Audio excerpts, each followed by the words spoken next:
જ્યારે થાય છે સમન્વય સમયની ગતિ અને વિકાસના દ્રઢ સંકલ્પનો, ત્યારે ઇતિહાસના પાનાઓ પર આકાર લે છે પ્રગતિની એક નવી જ ગાથા.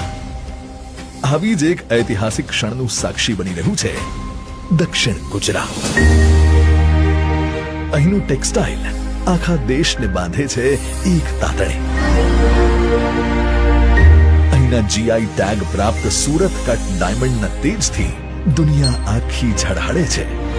તો અહીંની કેમિકલ ઇન્ડસ્ટ્રી દેશના ફાર્મા અને મેન્યુફેક્ચરિંગ સેક્ટરની કરોડરજ્જુ છે.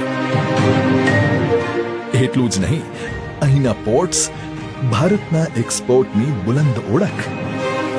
એટલે કે ભારતની આર્થિક સમૃદ્ધિ અને વિકાસની ગતિનો ધબકાર છે દક્ષિણ ગુજરાત. આદરણીય વડાપ્રધાન શ્રી નરેન્દ્ર મોદીના વિકસિત ભારત એટ 2047ના વિઝનને આગળ ધપાવવામાં અગ્રેસર ભૂમિકા ભજવવા તત્પર છે દક્ષિણ ગુજરાત. માનનીય મુખ્યમંત્રી શ્રી ભૂપેન્દ્રભાઈ પટેલ તથા નાયબ મુખ્યમંત્રી શ્રી હર્ષ સંઘવીના માર્ગદર્શનમાં વિકાસની આ ગતિ આજે વધુ તેજ બની છે.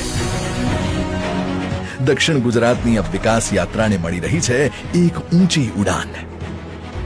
આદરણીય મોદીજીના વરદ હસ્તે થઈ રહ્યું છે રૂપિયા 18,000 કરોડથી વધુના વિકાસ પ્રકલ્પોનું લોકાર્પણ અને ખાતમુહૂર્ત, જેમાં નેશનલ હાઈવે ઓથોરિટી ઓફ ઇન્ડિયાના 12,000 કરોડથી વધુના પ્રોજેક્ટ્સ, એટલે કે વડોદરા મુંબઈ એક્સપ્રેસ વેના 2 મહત્વપૂર્ણ પેકેજ, જેના થકી સુરત અને વાપીના ઉદ્યોગો મુંબઈ અને વડોદરાની બજારો સાથે સીધા જોડાશે. ઉપરાંત NH56 પર 2 નવા પેકેજની કામગીરી નર્મદાના કિનારાથી લઈને તાપીના જંગલો સુધીના વિસ્તારોને રાષ્ટ્રીય ધોરીમાર્ગ સાથે જોડશે. ઉર્જા અને પેટ્રોકેમિકલ વિભાગના રૂપિયા 4,950 કરોડથી વધુના પ્રોજેક્ટ્સ અંતર્ગત સુરત અને નવસારીને જોડતું વિશાળ ટ્રાન્સમિશન નેટવર્ક દક્ષિણ ગુજરાતની પાવર ગ્રીડને એક નવી કેપેસિટી અને સ્ટેબિલિટી આપશે.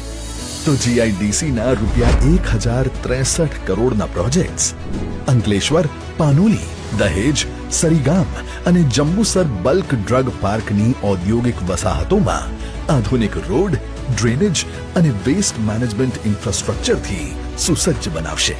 આરોગ્ય અને પરિવાર કલ્યાણ વિભાગ હેઠળ સુરતમાં 100 બેડની સબ ડિસ્ટ્રિક્ટ હોસ્પિટલ અને 50 બેડની આયુષ હોસ્પિટલ મોડર્ન મેડિસિન અને ટ્રેડિશનલ હીલિંગને એક જ કેમ્પસમાં ઉપલબ્ધ કરાવશે.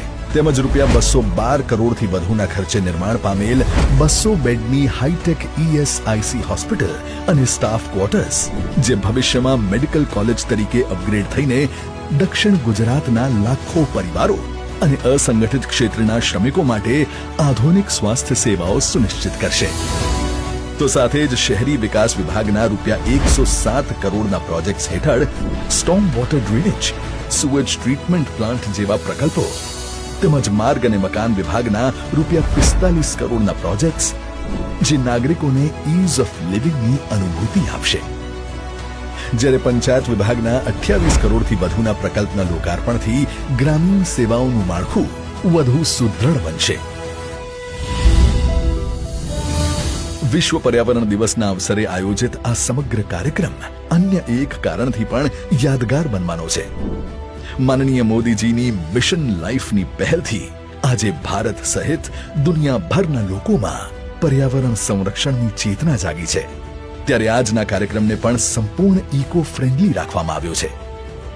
અહીં PVC અને પ્લાસ્ટિકના બદલે રિસાયકલ થઈ શકે તેવા મટીરીયલનો ઉપયોગ કરાયો છે. સાથે જ લોકલાડીલા વડાપ્રધાનશ્રીને સ્નેહપૂર્વક આવકારવા મોટી સંખ્યામાં યુવાઓ સાયકલ દ્વારા કાર્યક્રમના સ્થળે પહોંચ્યા છે અને પ્રાકૃતિક રંગોથી રંગોળી બનાવીને પ્રકૃતિ પ્રેમનો સંદેશ આપવામાં આવ્યો છે. અને વહીવટી તંત્ર દ્વારા ગ્રીન કવર વધારવાના ઉદ્દેશ્ય સાથે રોપાઓનું વિતરણ કરવામાં આવ્યું છે. પ્રગતિ અને પ્રકૃતિના સમન્વય સાથે વિકસિત ગુજરાતથી વિકસિત ભારતના સંકલ્પ સાથે પૂરી ઊર્જાથી આગળ વધી રહ્યું છે આપણું ભવ્ય, દિવ્ય અને દૈદીપ્યમાન દક્ષિણ ગુજરાત.